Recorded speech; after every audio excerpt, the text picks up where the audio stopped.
Welcome back everybody to Forza Horizon 5, and today we're dealing with another seasonal championship. This one is called Exotics and we're in A-Class Retro Supercars. So yeah, expect plenty of Ferraris. I think there's a Jaguar XJ220 in there amongst others. So yeah, and we're getting in a car, getting there in the last ever car pass car on this game. Really rather superb 370Z Nismo, which yeah, I wasn't expecting to like, which is what I said in my review of it, but yeah, you have arrived at your destination. It's definitely become one of my favourite sports cars to drive. So yeah, let's see where we're going to be racing and what we're going to be racing in. And yeah, if you can hear a fan in the background, I do apologise, but we're currently having a major heat wave in the UK right now, and I cannot be dealing with the heat. So yeah, like I said, race of Ferraris all the way from the 80s to the early to mid 2000s. So we've got the 360s Charlie, the 575M Maranello, which I absolutely really rather enjoy. It's easily one of my favourite front engine Ferraris. Then we've got the classic 355, the F40, the 512 TR, then the 288 GTO, and then we've got the Ford GT, Jaguar XJ220, two Lamborghinis, Diablo and the Countach, the Elise GT1, and then a few Porsches, the 911 GT3, the 911 GT2, and the 959. So yeah, I think we're going to go with the Maranello first. I know it's not the lightest car here, it's the heaviest Ferrari of the bunch, but it does have more than 500 horsepower, a healthy amount of torque, which is not usually the case for Ferraris. As you can see, it's got the most torque there, but that's because it's got a pretty decent sized V12 engine. And yeah, 50-50 weight distribution, plenty of speed, handling, acceleration, launch. Only the brakes are on the downside, but it's a 20-year-old car that weighs more than 3,800 pounds, so that's no surprise. So yeah, let's see what this has in store for us and what we're going to be going up against, because yeah, I doubt we're the most powerful car here, and if we are, plenty of other cars are probably going to be upgraded to match us.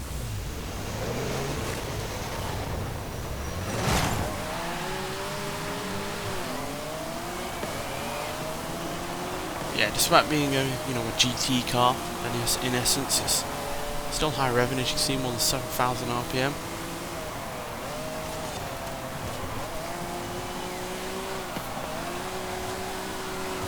Handles really nicely as well.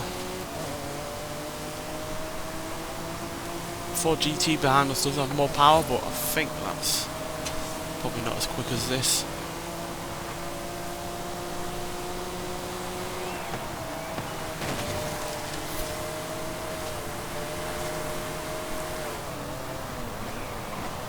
Way around. That Elise has superb handling, so we're not going to catch it really through the corners, but we do have more power.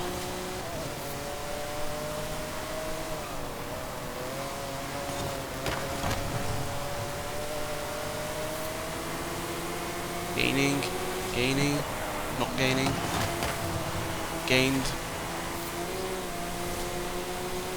Yeah, this car's superb. Highly recommend trying it out if you never have.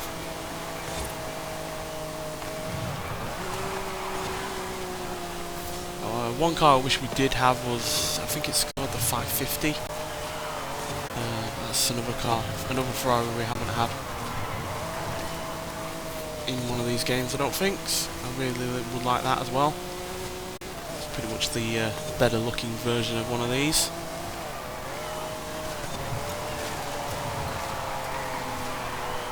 Although maybe I'm misremembering. This heat is probably getting to my head.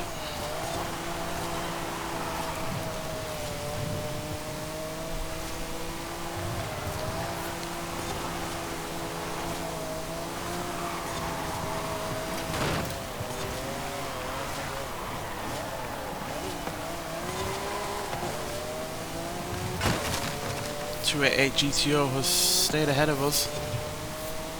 Even though it's got less power than us, it is significantly lighter, so that's probably why. So yeah, we're only going to have to deal with a second place for this first race in this championship, but still, that is going to give us 16 points, which is more than enough to deal to hopefully get first place overall. Yeah, that 288 GTO was pretty damn quick. Obviously it's only 0.4 of a second ahead of us, but still, That's obviously enough to clinch the first place. The Lotus Elise GT1 there in third, XJ220 in fourth, and the Ford GT in fifth. So a nice variety of cars there, only 2 Ferraris in the top 5. So yeah, let's get on to the second race and see if we can do any better. Right, so we're on a circuit for this race, so I think we're going to need a car that has better handling than that Ferrari. Yeah. Obviously the Elise GT1 is, you know, a prime candidate. You know, it's got the best handling by far, as well as probably braking, purely because it's, you know, a race car for the road, but it doesn't have all that much power, and yeah, it's not quite gutsy enough for my liking, so I think we're going to go for the GT3 or the GT2. I think we'll go for the GT3. It's not got quite as much power as the GT2, nor as much torque, and it weighs a bit more.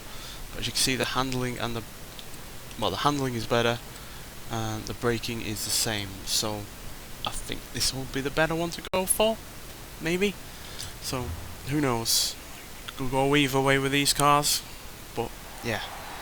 I'm trusting in the fact that obviously this is a newer car than the GT2, so it should be better set up to, you know, deal with the corners, even if it doesn't have quite as much power or as little in the way of weight. Like, we're in a bit of a sandstorm as well. As per usual with a Porsche like this, it's got excellent off the line traction because of the engine being over the rear wheels.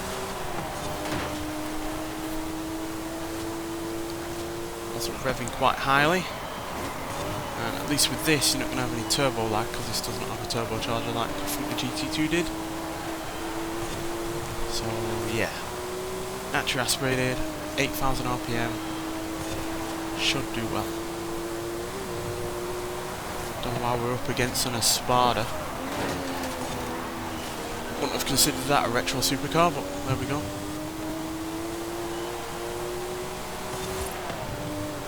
Can't hear that stupid dog in the background. But yeah. Yeah, this is excellent in terms of handling, especially for a road car.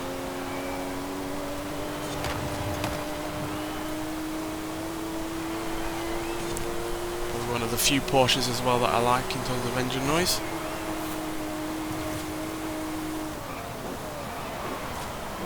Usually is the case with the GT3 though, because they are naturally aspirated, they are revving quite high.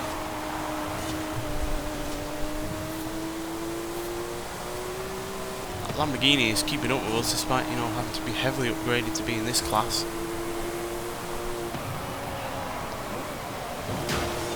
I think it was only in C class originally.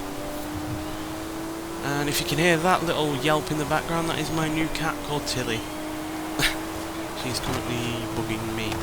You'll see her in a video, by the way, because yeah, I feel it's a bit mean to she's scratching my back. I feel it's a bit mean for you to hear her and not see her, so yeah. Oh, she's now up on my back. She's gotten bored of having no attention.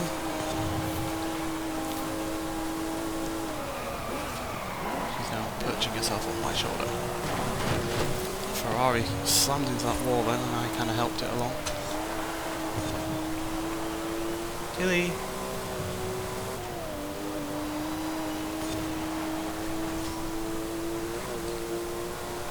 I'm gonna have to settle for a second place again here, guys. Let me guess, is it a 288 GTO up front? Doesn't look like it.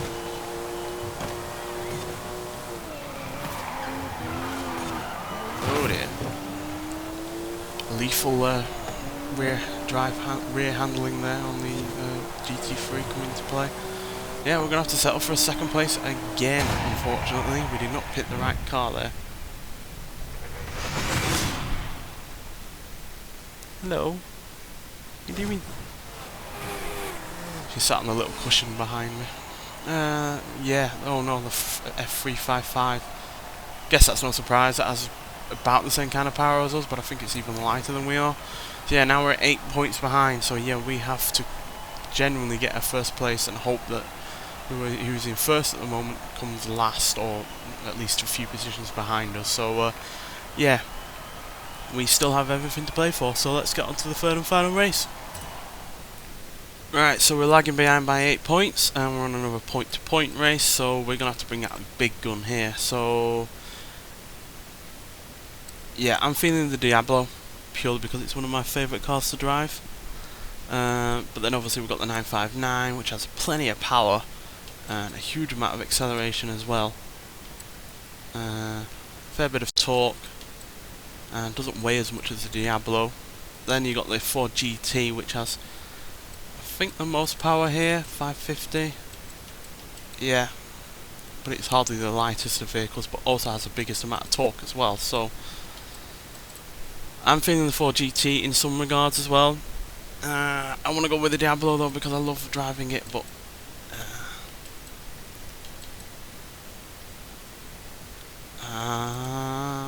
Diablo. It's probably the complete wrong choice to go for, but I'm more of a go with your heart rather than your head kind of person, so if it fails, it fails, whatever. You can't win everything on these games, and at the end of the day I find the journey more enjoyable than the result, so let's see what happens.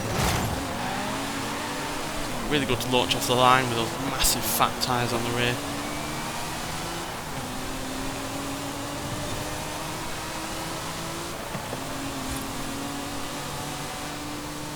But even by 90s standards, this wasn't the most up-to-date kind of vehicle in terms of technology.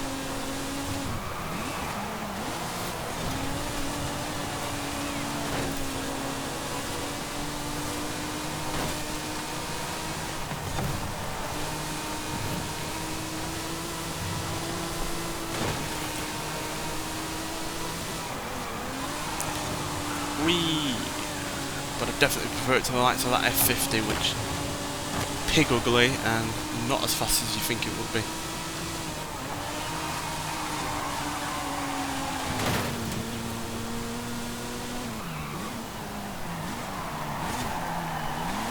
Brakes letting us down though.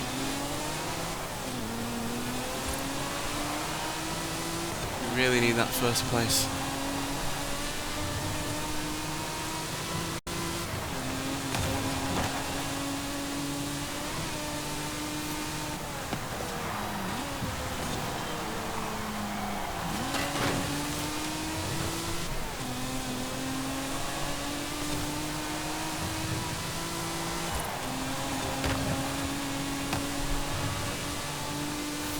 Come on. I'm going to lose to an F50.